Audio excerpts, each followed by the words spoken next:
Halo guys, selamat datang di channel Alur Cerita Film Dongeng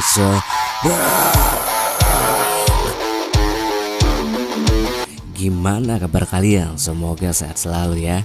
Pada kesempatan kali ini gue mau ceritain film horor dari Thailand yang pastinya cerita seremannya gak usah diragukan lagi. Film ini berjudul The Medium yang rilis pada tahun 2021 lalu. Film ini mengisahkan tentang sekelompok tim dokumenter yang menyelidiki kehidupan para dukun di Thailand. Banyak kejadian mengerikan yang mereka alami, hingga tragedi maut yang menimpa mereka. Daripada penasaran, langsung aja kita masuk ke dalam alur ceritanya. Dan seperti biasa, jika kalian suka dengan channel ini silahkan subscribe aja, agar kalian gak ketinggalan video terbaru dari Dongeng Seram.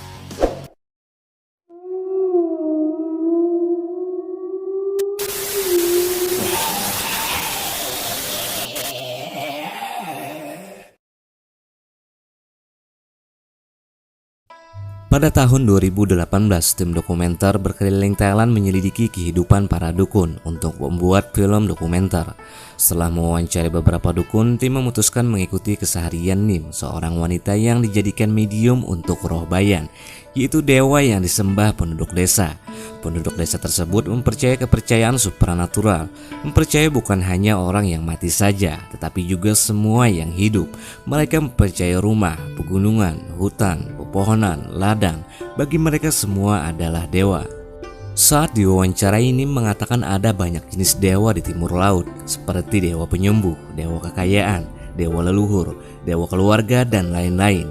Dewa baik akan melindungi mereka, sedangkan dewa jahat akan mendatangkan bencana dan penderitaan bagi mereka. Nim mengatakan dewa yang ada di tubuhnya disebut Dewa Martian, dan ia merupakan dukun yang dirasuki Dewa Bayan. Dewa Bayan adalah dewa leluhur, dewa yang baik dan selalu memberkati warga desa. Sejak lahir, nenek Nim adalah seorang dukun bayan. Dewa Bayan hanya merasuki wanita sebagai perantara. Sejak nenek Nim wafat, perdukunan diwariskan ke tantenya. Setelah tantenya, Dewa Bayan melekat pada adiknya. Tetapi adiknya menolak, karena itu Dewa Bayan memilih tubuhnya. Setiap hari orang-orang datang ke rumah Nim untuk diobati. Ada beberapa mencari berkah dan permohonan. Saat orang meminta bantuan pada Nim, mereka membawa anggur dan ayam untuk sajen. Di suatu pegunungan di mana setiap warga desa termasuk Nim memanjatkan doa mereka pada sebuah patung yang mereka sebut Dewa Bayan.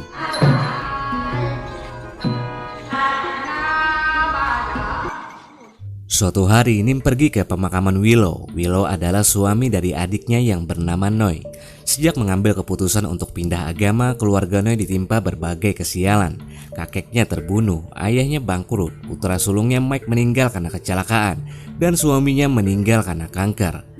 Nim merupakan 3 bersaudara di keluarganya. Manit anak yang tertua, Nim yang kedua, dan yang terakhir Noi. Setelah suaminya tiada, kini Noi cuma berdua bersama anak perempuannya bernama Ming, dan tinggal satu rumah bersama Manit dan istrinya bernama Santi. Saat malam hari, setelah acara pemakaman suami Noi selesai, para tamu yang melayat pun sudah pergi pulang. Tersisa keluarga dari Noi di rumah. Terlihat dari mereka masih berkumpul di ruangan itu. Tiba-tiba Ming mengamuk dan marah-marah tanpa sebab. Ming tiba-tiba menuduh omnya yang aneh-aneh, sedangkan omnya dari tadi tidak berbuat apa-apa. Dari sini Nim dan keluarganya mulai merasa aneh dengan tingkah Ming.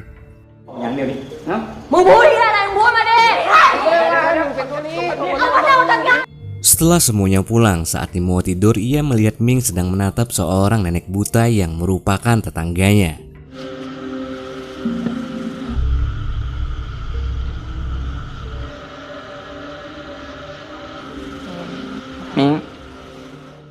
Keesokan harinya, di depan rumah Nim melihat orang-orang pada ramai. Setelah ditanyakan, nenek buta yang ia lihat semalam telah meninggal. Terlihat Ming juga berada di sana dan bertingkah aneh.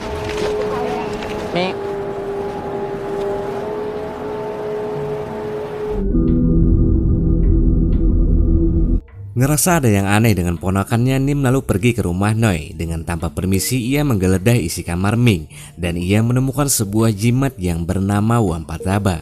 Jimat yang dipercaya pengusir hantu dan penolak bala. Ming yang mengetahui hal itu pun langsung marah dan mengusirnya. Ming bekerja sebagai customer service di sebuah perusahaan tenaga kerja, sedangkan Noi ibu Ming bekerja jualan daging di pasar. Tim dokumenter mencoba menanyakan pada Noi saat dirasuki Dewa Bayan. Noi lalu menceritakan saat ia masih berumur 20 tahun. Saat Dewa Bayan merasukinya, ia merasakan badannya terasa aneh dan kepalanya terasa sakit sekali. Orang bilang itu adalah penyakit dewa. Setiap hari terjadi haid selama 5 bulan.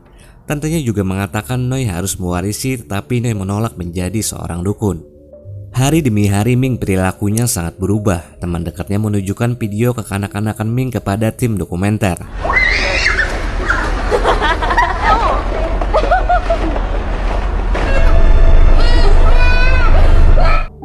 Ming juga suka pulang larut malam dan sering mabuk-mabukan. Saat dari klub malam, tim dokumenter tetap mengikuti Ming. Ternyata ia tidak pulang ke rumah, melainkan pergi ke ruangan kantor di mana ia bekerja dan tidur di sana. Keesokan paginya di kantor, ketika bangun, Ming dikejutkan dengan keadaan organ intimnya yang tiba-tiba mengeluarkan darah. Ia pun panik kemudian berlari ke toilet.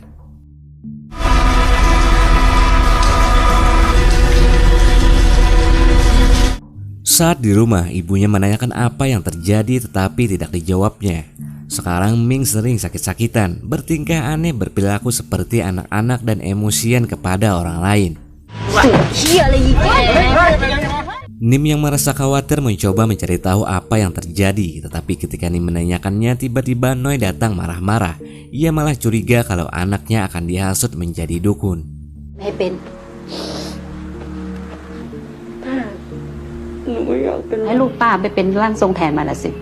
Besoknya Ming pergi berobat karena kepalanya terasa sakit sekali. Begitupun perut, punggung, dan kemaluannya. Dokter pun tidak tahu kenapa dan entah apa penyebabnya. Saat ditanya tim dokumenter, Ming menceritakan setiap malam ia bermimpi pria besar, dadanya penuh mantra aneh, memakai rompi dengan celana tradisional, memegang parang besar, 2 kaki menjuntai, lidah tebal yang menjilati ujung pedang, dan juga tanah penuh darah dengan kepala seseorang yang terpenggal.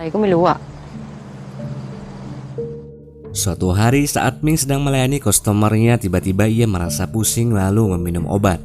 Akan tetapi kepalanya semakin terasa sakit dan juga perutnya mengalami kontraksi.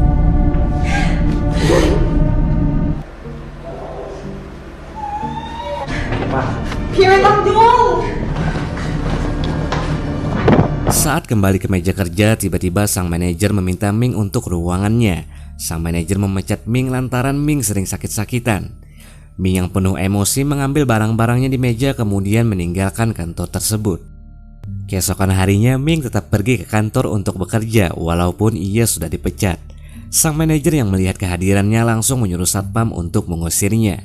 Setelah tim dokumenter mewawancari pak manajer, ia menunjukkan rekaman CCTV kantor yang mana terekam Ming sedang melakukan hubungan terlarang dengan pria yang berbeda-beda di ruangan kantor tersebut. Kini Ming benar-benar sudah berhenti kerja dan membuatnya sangat frustasi.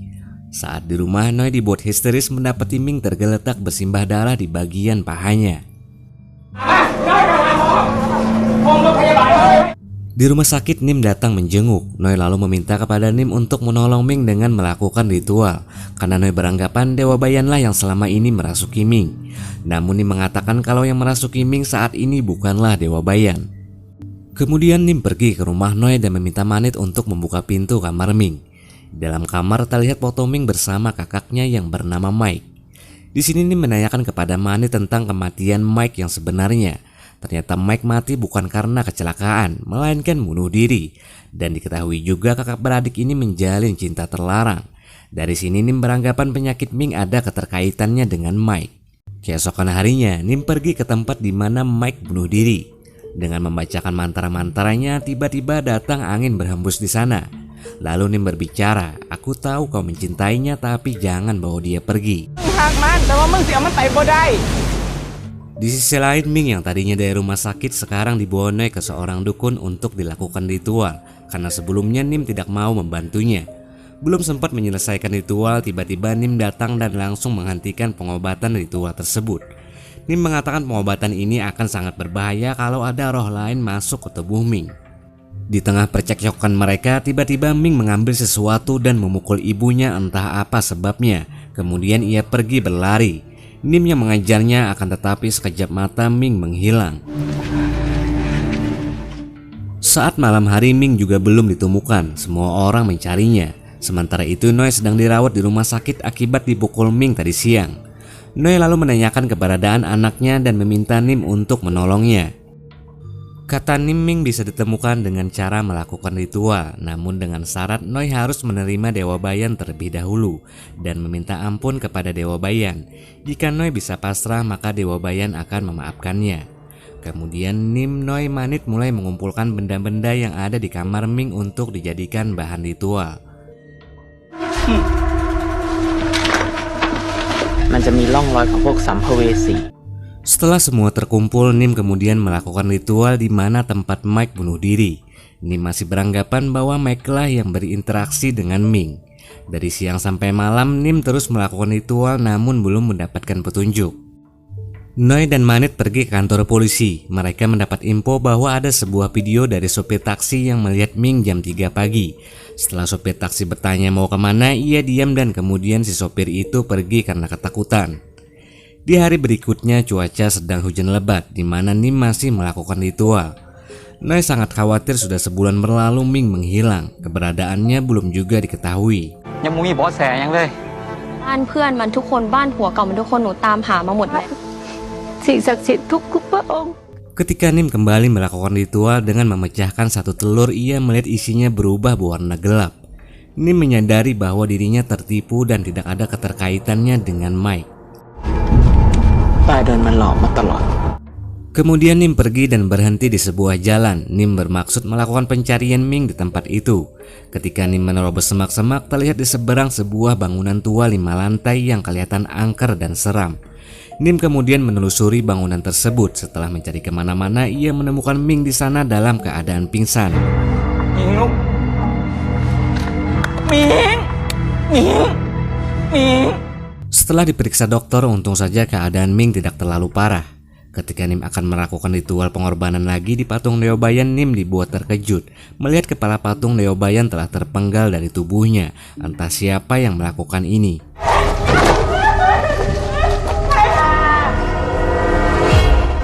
Kini kondisi Ming semakin parah, menyuap makan saja sangat sulit. Saat Nim menjenguknya, tiba-tiba Ming kerasukan roh jahat dan mengamuk. Nim lalu membacakan mantra dan memasukkan jari Ming ke dalam air. ไปดูสิว่ากูคือใครให้มึงใส่ทุกวันมึงรู้ไหม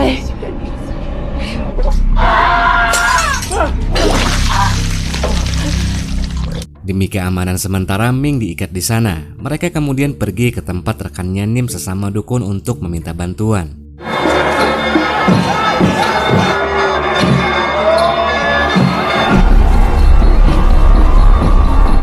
Pak Dukun mengatakan Ming dirasuki dewa aneh. Keadaannya sekarang ibarat mobil tanpa kunci, siapapun bisa menaikinya. Banyak sekali roh jahat yang tak terhitung jumlahnya merasuki Ming dengan segala kebencian. Nim lalu menunjukkan kepada rekannya di mana ia menemukan Ming di bangunan tua, dan rekannya memilih tempat itu untuk melakukan ritual, karena dari sanalah roh-roh jahat yang merasuki Ming berkumpul. Pak Dukun lalu menceritakan tentang perbuatan leluhur Willow, almarhum suami Noi. Leluhur Willow dulu pernah membantai ratusan orang. Salah satu orang yang dibantai mengutuk leluhur Willow secara turun-temurun, dan akibatnya Noi harus menebus karma atas perbuatan leluhur Willow. Seseorang harus jadi tumbal, dan orang itu adalah keturunannya, yaitu Ming. Hari-hari pun berlalu, Noi hanya bisa berdoa untuk kesembuhan anaknya.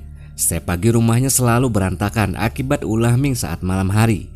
Noi juga tidak tahu apa yang dilakukan Ming. Untuk itu tim dokumenter menyelidiki dengan memasang kamera CCTV di setiap sudut rumah.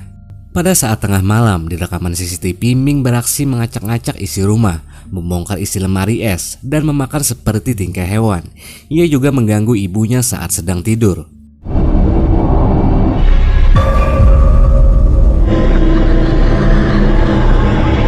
Manit yang melihatnya pun menjadi ngeri, tetapi Noi tetap sayang kepada anaknya dan yakin Nim akan membantunya. Di malam berikutnya, tim dokumenter dan Manit sedang memantau Ming dari CCTV.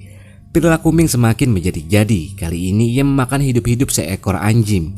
Bahkan kali ini ia membawa kabur anak bayi Manit ke semak-semak.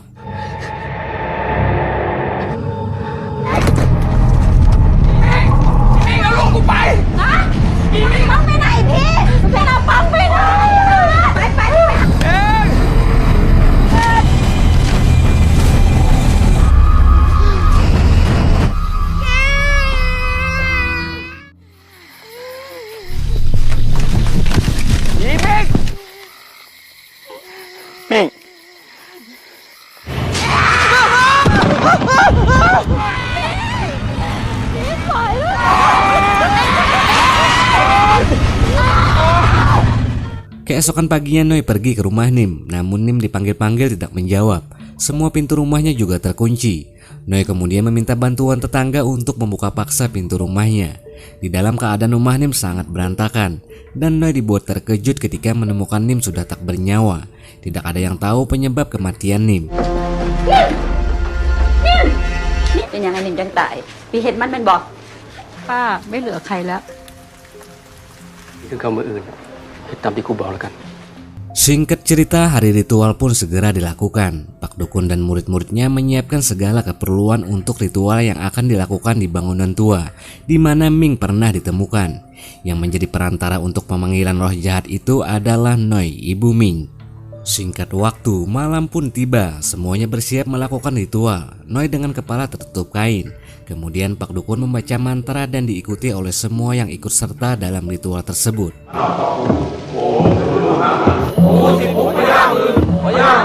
Kemudian Pak Dukun menumpahkan darah sapi dan kepala sapi yang sudah terpenggal untuk pemanggilan arwah yang ada di sana.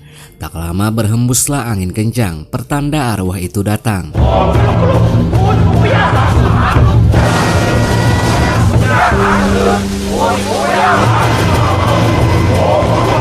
Tiba-tiba Noi mengeluarkan darah di mulutnya, dan Pak Dukun terus berusaha mengeluarkan arwah jahat itu. Noi pun muntah darah, petanda arwah itu keluar dari tubuh Noi. Sementara itu Ming dikurung di kamarnya dengan ditempelkan kain mantra yang dijadikan untuk penahan arwah jahat. Sementara istri Manit, murid dari Pak Dukun dan tim dokumenter berjaga di luar kamar Ming. Tiba-tiba terdengar suara Ming memanggil-manggil minta bukakan pintu dengan nada seperti Ming sudah sembuh.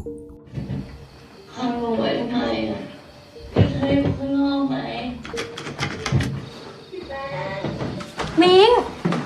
Namun mereka tidak berani membukanya. Dari dalam kamar kemudian terdengar suara anak bayi Manit. Tiba-tiba istri Manit berhalusinasi bahwa anaknya ada di dalam kamar Ming, padahal anaknya ada di buayan. Ia pun berusaha masuk namun dihalangi murid Pak Dukun. Karena kata Pak Dukun sebelum ritual selesai kamar Ming tidak boleh dibuka.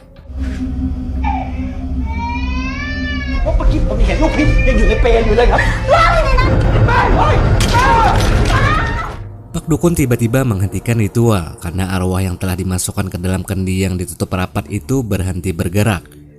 Pak Dukun kemudian berdiri dan membawa kendi itu dekat tangga. Semua penerangan tiba-tiba mati. Kini hanya ada cahaya dari kamera. Tiba-tiba Kang Dukun kesurupan ketawa-ketawa sendiri dan menjatuhkan dirinya ke lantai bawah gedung itu. Pak Dukun pun tewas.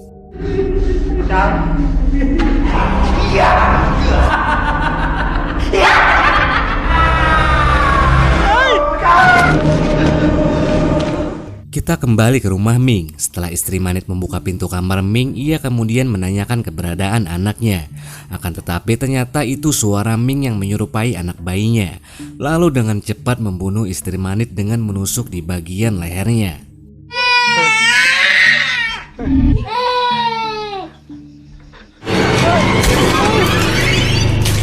Semua yang ada di sana pun panik dan berusaha melarikan diri, namun sia-sia. Tidak ada yang bisa keluar dari rumah itu. Semuanya terbunuh termasuk anak bayi Manit.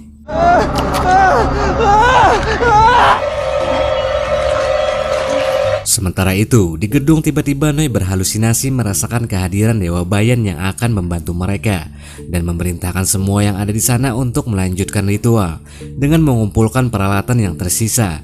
Sambil ketawa-ketawa, Noi kemudian membakar dupa dan menancapkan dupa itu secara terbalik.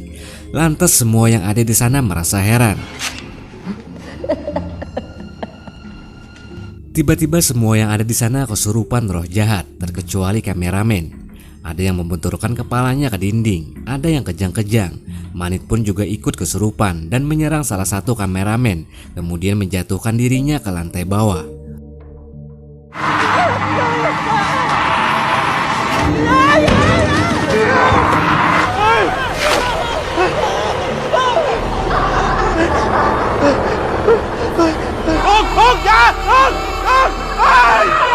Lalu datang Ming dan seluruh yang dirasuki arwah jahat itu. Di sana hanya tersisa Noi dan satu orang kameramen. Noi kemudian berbicara dan meminta roh jahat agar pergi dari tubuh Ming. Akan tetapi itu mustahil. มื้อนี้มึงต้องสยบ กับบุญบารมีของย่า Adegan terakhir Ming membunuh kameramen dan membakar hidup-hidup ibunya, dan film pun berakhir. นี่ได้ยินแม่ไหมลูก